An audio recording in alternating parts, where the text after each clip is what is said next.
ये सब शुरू होता है महाराणा बापा रावल से 7वीं शताब्दी में। वो उस वक्त चित्रदुर्ग, जिसको आज हम चित्तौड़गढ़ के नाम से जानते हैं, वो था। चित्तौड़ की जो आधार है वो लगभग 2000 वर्ष पुराना है।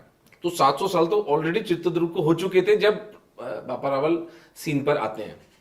और बापा रावल का जीवन बचपन बहुत गरीबी, बहुत दुख में और बहुत अपमान से बीता था। वो एक साधारण से, वैसे तो गोहिलोत वंश के थे वो, लेकिन उनके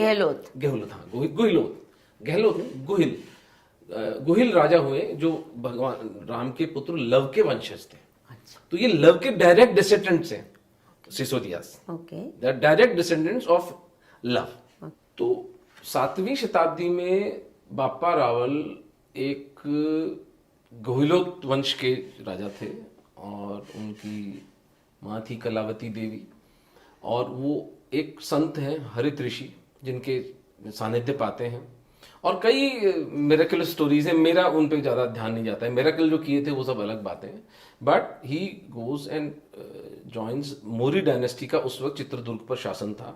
तो वो उस राजा के यहाँ पे जाके एक नोबल, एक वसाल बन के काम करते हैं। 7वीं शताब्दी में मोहम्मद बिन कासिम राजा दाहिर पर हमला करता है, और एक नहीं कई बार करता है। तो राजा दाहिर और उनके ब्रदर वो दोनों मिलके उसको डिफीट कर देते हैं, हरा देते हैं उसको। फिर दुर्भाग्य से they move a bit north में इंडस पार कर लेते हैं। और कुछ बौद्ध जो लोग थे, जिनका कि क्योंकि राजा दाहिर जो थे वो पुष्करना ब्राह्मण थे, तो उनसे उनका कुछ वो जो कि 7th सेंचुरी में अगर हम देखें तो बुद्धिज्म और हिंदुइज्म का एक कॉन्फ्लिक्ट आ गया था, जिसको आदि शंकर ने एड्रेस किया था, और वो वापस। हाँ, but it was an ideological, intellectual conflict. There was no जो रोमिला थापर की बकवास थी इससे कि बौद्धों को भगाया, स्लॉटर किया। I mean, जो इस्लाम ने किया वो हिंदुओं के मत्थे डाल दिए रोमिला होता ही नहीं था वो। तो नहीं, पर ये जरा राजा दाहिर का भी बता दीजिए। Is it not a fact that he had given shelter and refuge to Prophet's own descendants? ये मुझे तारिक फतेह सर की बातें सुनने से पता चला है। मुझे हिस्ट्री में इसका कोई नहीं मिलता है कहीं पर भी उल्लेख। मैंने जो पढ़ा है उसमें मुझे कहीं उल्लेख नहीं मिला है। मैंने प्रयास किया उसको खोजने का।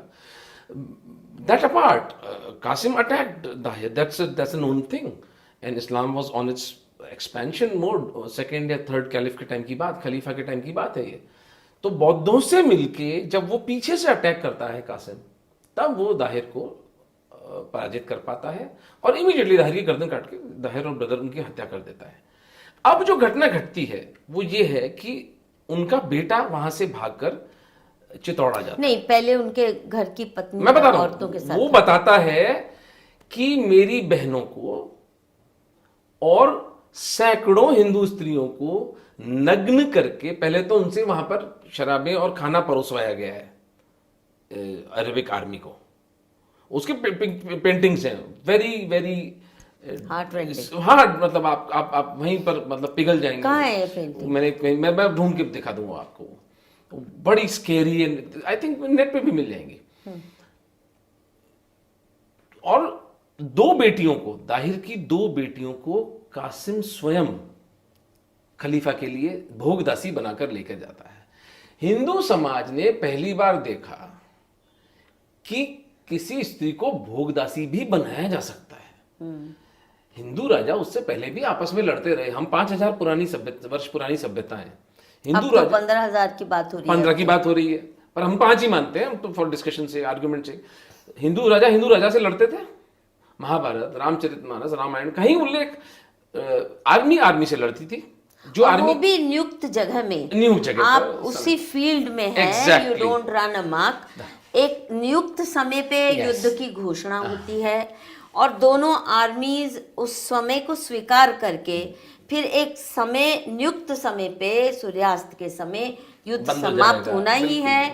उसके बाद आपको पूरी खुली छूट की एक दूसरे अपने घायलों को संभालो, और यहाँ तक कि दूसरी तरफ के भी मरों का तर्पण करना आपकी जिम्मेदारी बन जाती थी अगर कोई नहीं। तो ये and not attacking the pageantry, never, not attacking the merchant class, and not burning cities down, not burning cities, not touching women and children. ये rules of engagement थे, ये हिंदू rules of engagement नियत थे। उसको विश्व भी मानता था। इवन जब सिकंदर आया तो उसने ये नहीं किया कि उसने